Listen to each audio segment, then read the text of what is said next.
Welcome back to It Resolves, where we play a new deck every single day. Today's deck is Rakdos Aggro.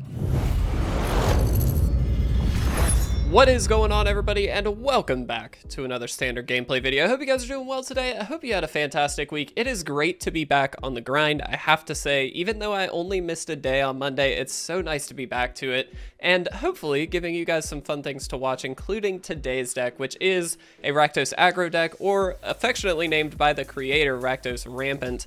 To be clear, I asked for everybody to share their deck list with me in our Discord, which if you are not there, please feel free to check that out. Link is down below. We have a very positive and a very welcoming community, so I'm very happy to say we would love to have you. But Vampthyr, I hope I'm saying your name correctly. I'm gonna call you Vamp. Suggested this deck, which they said was basically to beat Boros Aggro. And I think I see why. We'll talk about that as we go through. It's very good, it's very aggressive, and it's very efficient. We'll talk about all those things as we go through, but in practice, I had a little bit of trouble with it, but we're still going through with the video because I think there is something to this list, and I hope it's going to be a fun one for you guys. And I say that only because I had a string of games in testing where as you guys know, I try and test the decks first just so I have some semblance of an idea of what to tell you before I just jump into it. And I just had a string of games that was a little bit tricky, but I do think this deck is very interesting. So obviously hyper aggressive in a lot of capacities, as you can probably tell. In the 1-drop slot, of course, we have got the etching here. This is obviously on the turn 2 play, hopefully going to power up a creature. Ideally, something like a Bloodthirsty Adversary, which can come down and then, of course, attack in right away. Hungry for More is a really interesting piece, but I have seen this card before in some standard decks, but it's been a while. It's been quite a while. But I really do like it, and it does help against the Boros Aggro because of that lifelink. That's kind of the key piece here, in my opinion. Gaining that extra 3 life is truthfully a really big deal when you are against an aggressive deck trying to beat you down very, very quickly. This gives you an opportunity to gain some of that life back, buy you some time, so you can get to some of these bigger kind of game-ending cards like Graveyard Trespasser for this deck, which is also going to gain you life, but also very tricky to deal with for the Boros Aggro decks because they have to discard a card to do it. And so you're gaining a lot of incremental value through life gain and these word costs, really, that make it a little bit tricky for the opponent to really take over. Now, I will say, I think the reason I was having so many issues in games was because if they could remove it, obviously you're left with a very small impact on the board because you really don't have much else to power out. We do have the Reckless Stormseeker, which is obviously a fantastic include, really good aggressive card. I'm interested to see if we can win the game off of these. I think we certainly can, and again, Vamp, I really do think you did a great job with this list. I just worry that if they remove these big threats, these 3-drop threats from us, we may not get the opportunity to finish the game. So we're gonna do the best we can with that. What I will say to help us along that road, we do have some very flexible burn. And the Play with Fire play, which will obviously deal 2 damage to the opponent if we need it. The Royal Eruption play, which obviously can deal up to 5 damage to any target. That's quite a bit. Even if it isn't kicked, it's still 3 damage. And again, if we're whittling the opponent down over time, that's kind of where we want to be, is burning the opponent, not necessarily burning creatures. Obviously, sometimes we'll have to, but we do have some other removal for that. Of course, the Bloodchief's Thirst and the Infernal Grasp. And then we also have a really interesting include, honestly a card I haven't seen, Moonrager's Slash. Really nice one for this deck because it is something that we could probably get on the night side relatively easily, especially because we have such a low cost deck. So I think a very nice little include here is a 2-of to deal 3 damage to any target. Again, very flexible. And then of course Hungry for More, we can flash back again. So really interesting deck again. Vamp, I really do appreciate you, my friend. Great list put together here. I'm really excited to try it out and hopefully share this with you guys. Let's see if we can get some wins, guys. It'll be a fun time. Let's see what we can do. All right, guys, and here we are for game number 1. This is actually a very interesting hand. I am definitely going to keep it. It's kind of funny because we get to do this into the Hungry for More, which obviously we have to sacrifice the creature, but it's actually going to gain us an extra point of life with that. So I'm pretty happy with that. We'll see how this goes. Looks like potentially another mono red card or a mono red deck, excuse me, or something along those lines. So we'll see. Let's go ahead and throw out that Hungry for More. Oh, it does not. Oh, okay. Whenever you cast your next non-creature spell. Sure, that makes sense. All right, so we definitely just have to attack in. Pretty straightforward. We do gain some life out of the deal though, which is great. And then next turn, we do have that Graveyard Trespasser if we would like it, or we could of course just go for the Hungry for More once again. And in fact, we do get the flip on the etching as well, so we'll see. Looks like they are leaving up 2 mana here. Could very easily be a burn spell. It could very easily be like an Infernal Grasp. Pretty much anything in that regard. So we'll see what they're actually up to here. This is going to go ahead and transform unless they have a response. Maybe they do. It could also be there's a 2 mana destroy target enchantment, which it could be. But we will see. Holocron. I like that name. All right, so this is going to come down. Fantastic. So the question is, do we want to go for the Hungry for More play, or do we just want to go for the Graveyard Trespasser play? I think we're going to go this route. I'm not sure that this is the right call, I'll be honest. But I kind of just want to be hyper aggressive and try and make them remove these threats before they can remove the Trespassers. The Trespasser, again, keep in mind, that's ideally how we're going to be able to win the game because it's a difficult threat to deal with. So if we can get them down to only a few cards in hand, it becomes very difficult for them to actually handle it.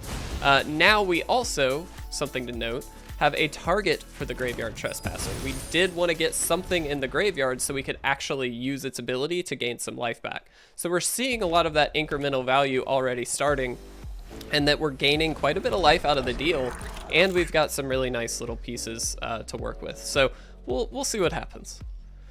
I assume this is an Anvil deck, is that right? It must be because they have the Smelter, but we'll see. Yep, there it is. We got the Anvil. Interesting. Okay. That's fine. I'm not really super worried about that. Nice little addition here, although we don't really have anything in the graveyard to hit with it yet. So let's do the first thing first. We're definitely just going to attack in here.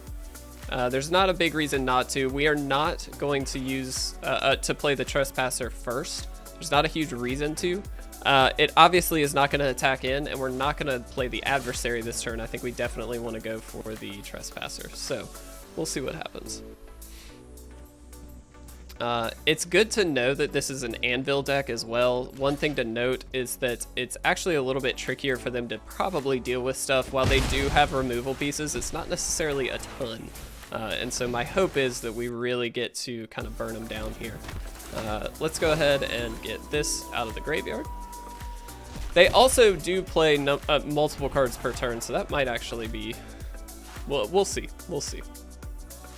I really, really like the Trespasser. I think it's such a good creature. It's a very, like, well-costed creature and very difficult to deal with. I think that's very important. Okay, Blood Tithe Harvester. Great card for sure. But we should be able to handle that. So they're going to sacrifice this, get their 1/1, and drain us for a life. That's pretty good. I'm sure they are willing to trade off the Trespasser and the Harvester. I don't see a reason why they wouldn't be. Truthfully, my hope is we just get a really cheap burn spell. Hey, look, a really cheap burn spell. That was actually really good. Okay, so with that in mind, let's go ahead and burn this. The reason I'm doing this is because I actually do want to get another creature into the graveyard so we can Trespasser it. Then we actually have the Bloodthirsty Adversary later on, which can replay some of these things, which is going to be huge for us. So let's go ahead and do this. Fantastic. Let's get this out of there. Easy enough. And then we get to attack in. We'll just go ahead and exile this. There's not a huge reason to worry about that too much. So now they don't have a great block. Like, obviously they can block, but it's not necessarily a good block, and they can't kill both Trespassers easily. So we'll see what they can do. They could have a Meat Hook, I guess. That is a possibility with the deck, but I don't think this deck really goes for that. Maybe I'm wrong. I could very easily be wrong, but I don't think that's a huge play for them, so we'll see. Let's see.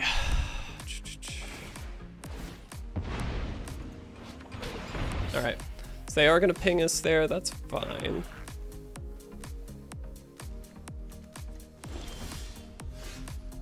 Land is not bad. So I think we go adversary, not trespasser. And then replay the play with fire.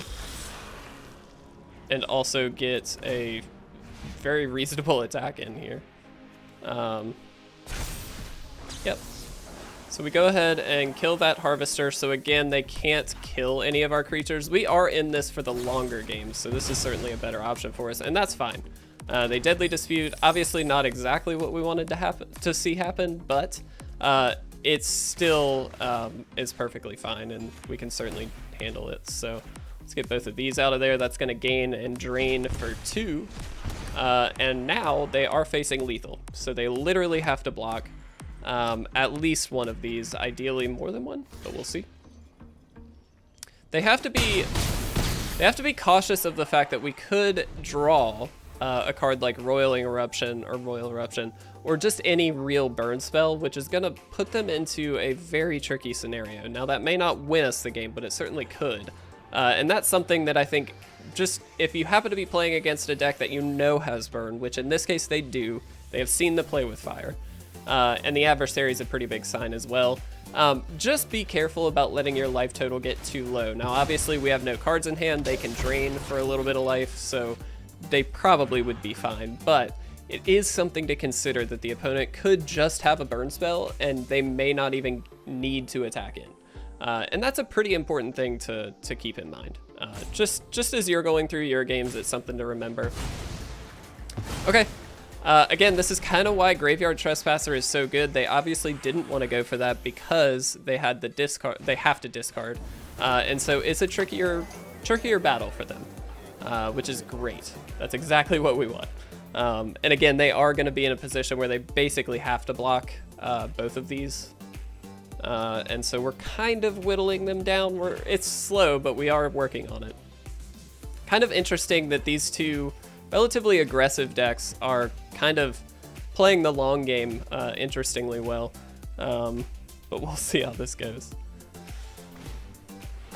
Oh, they are gonna go for this. Fantastic. I'm actually okay with that. So this is a 2-for-1, obviously. So they are gonna have to discard a card. Unfortunately, just a land, but I think that's fine. They did use a timeout. Okay. All right, so land is not ideal. We can sandbag it though. There's really not a huge reason to use it, or excuse me, play it out here. Again, keeping in mind that most of our deck is very cheap, and so it really doesn't matter too much. But we do get to attack in here, which we also, I think we'll just get rid of one of these. I don't think it really matters. And then we actually just don't play anything this turn, which if I'm not mistaken, we'll throw Nightbound on the Trespasser here, which is pretty good. It's going to be harder to deal with. Okay. Yep, so there we go. We got our 4/4 now. Which is pretty important given they have a Blood Tithe Harvester available. We kind of just want a burn spell. Like, really, that's the biggest thing we need at the moment. Okay. So this is going to flip, I believe, back then, but that's fine. All right. They have another Anvil. So this is a very grindy game for Rakdos versus Rakdos. It's very interesting. Really fun. I like this. Are gonna sacrifice that blood token. That's interesting. All right, so we just need a spell. Like, really any spell will be helpful. That's something, I suppose. I mean, again, it gets rid of something, which is pretty crucial for us here. We also just get the attack in, obviously, so let's go ahead and get that out of there. And I mean, they are going to be down to 2 if they don't block. They have a Hive of the Eye Tyrant, which is scary. We do have to keep that in mind. I think we're, again, this is kind of showcasing, I think, the issue that we were talking about in the beginning, which now they know we don't have a play with fire, which is just solely that it's sometimes difficult to close out the game because any one card is good, but it's not necessarily game-changing good. It takes a little bit more than that to get this deck going, which is fine, but I think we're seeing a place where it's a little bit stagnant. We're also getting, to be fair, a little unlucky on the fact that we're drawing mostly lands and then spells that can't burn. We do have quite a bit of burn, and so it's a little surprising we haven't hit anymore, but it's only been a few turns. So just some things to think about as if you test this deck out. Again, Vamp, not a criticism of the deck. I think it's just something to be aware of. All right. Worth noting, they cannot use the Hive of the Eye Tyrant, but they do have enough to block and kill. That does flip, though, which is great. And again, land. We'll go ahead and play a land at this point. I think that's okay. We'll just keep pulling from their graveyard. So they do have to block again. Ooh, interesting. Okay, so that's actually kind of important. They did not block with the 2/2, they blocked with an artifact, which means they don't have another artifact, well, other than multiple anvils to sacrifice. So if they want to do this, they are going to have to sacrifice anvils. One thing we could have done, by the way, earlier in the game is use the Crucible to channel. My thought was at the time we needed to play more of our things, so I chose not to do that. We're seeing it potentially hit us a little bit, but I actually don't think it is that much. They're only 1/1s. It's not necessarily a game-changing thing. Hey, I'm actually pretty happy we have a land in our hand. It's easy discard.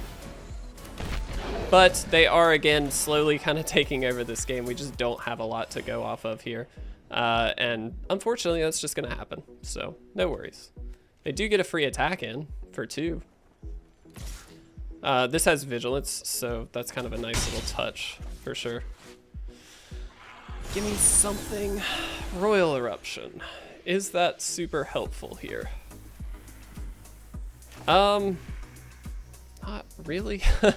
So we can just hit him for 5, which is like good, but not enough. So what can we do instead? Not a lot, unfortunately. Again, this is the scenario that we are going to find ourselves in quite a bit, I think, is that it's just difficult to finish the game. I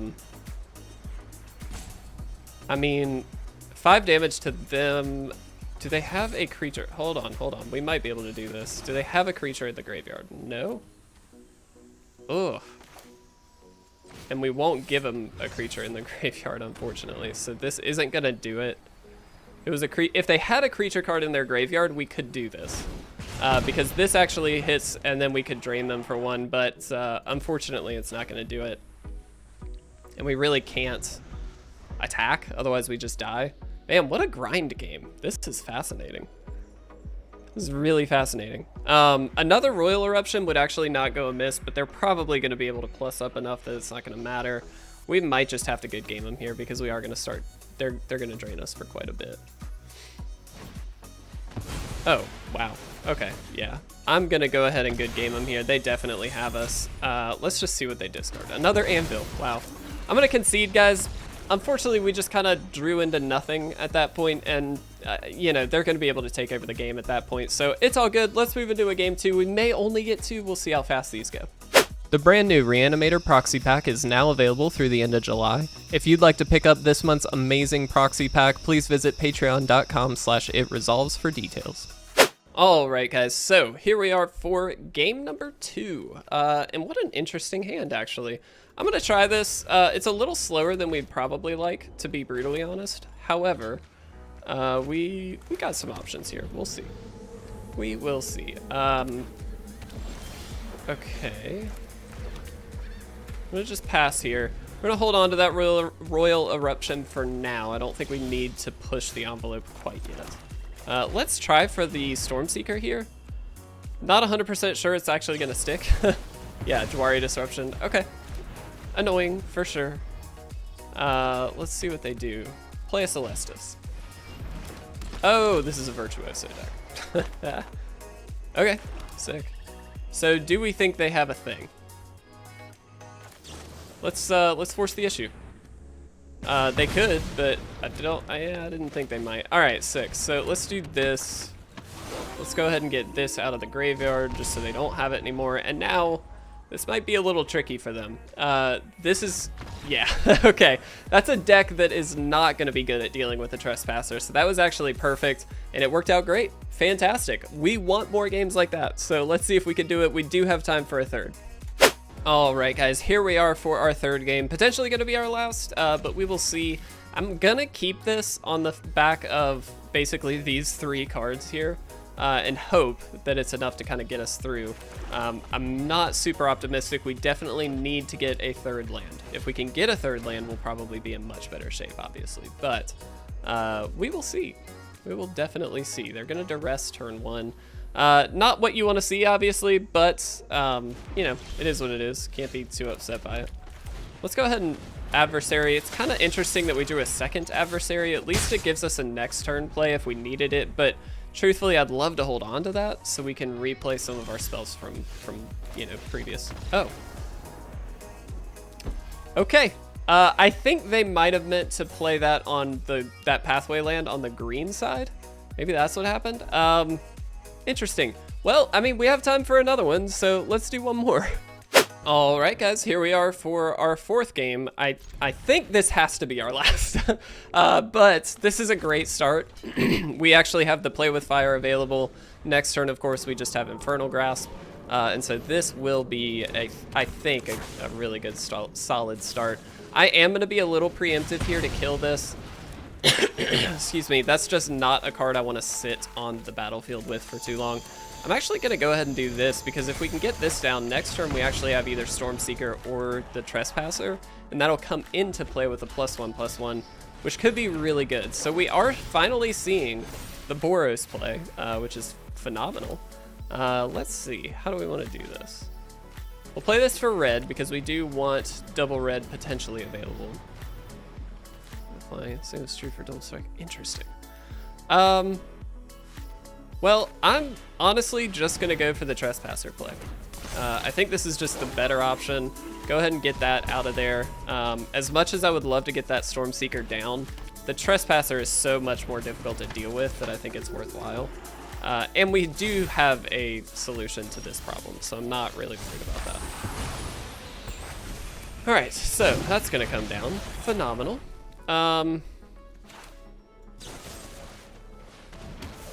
I'm being a little aggressive with this, but I think it's potentially worthwhile. Let's go ahead and kill that as well. Yeah, that seems fine. We're doing a lot. We're really doing a lot. Cool. We're basically playing a pressure tempo game at this point. Okay, sick. That's really good. I don't love that. Okay.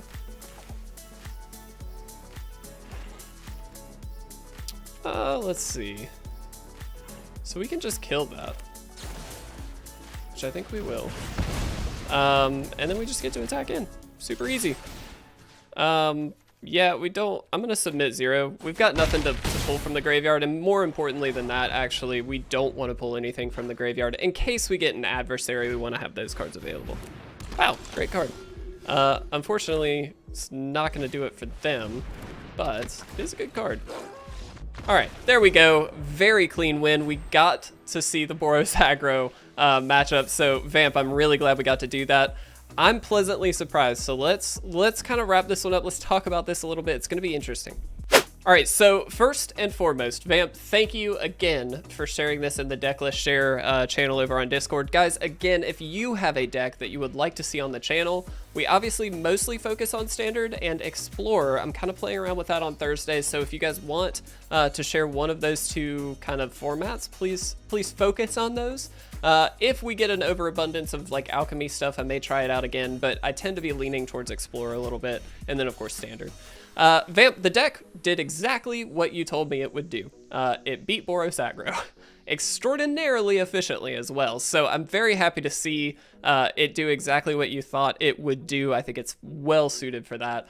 I still maintain that the problem with the deck is solely that the top end peters out just a little bit, And against certain decks, that's always going to be difficult. It's okay that it's difficult. You can't have a deck that's good at literally everything. So keeping in mind that I think that's more of a downfall of the general strategy, not necessarily the deck building. I think that's okay. I really liked it. I thought it was great. It was super efficient, relatively straightforward list. It's mostly burn and aggressive creatures, as well as some just basic removal, but it works great. It does exactly what you want. And so if you're looking for a deck, something a little bit different, maybe to grind with or something like that, I think this is a really fun option for you. I do think the games can go a bit long sometimes. Obviously we saw that, but it's much more dependent on the opponent's deck, not so much ours. I think this deck is really looking to finish the game pretty quickly, and generally does a good job of that. So fantastic, Vamp. I really do appreciate you sharing. Again, thank you guys for watching. I hope you all have a fantastic Friday and hopefully a good weekend. We will have a binder update tomorrow. I love you guys very much. I'll see you again very soon.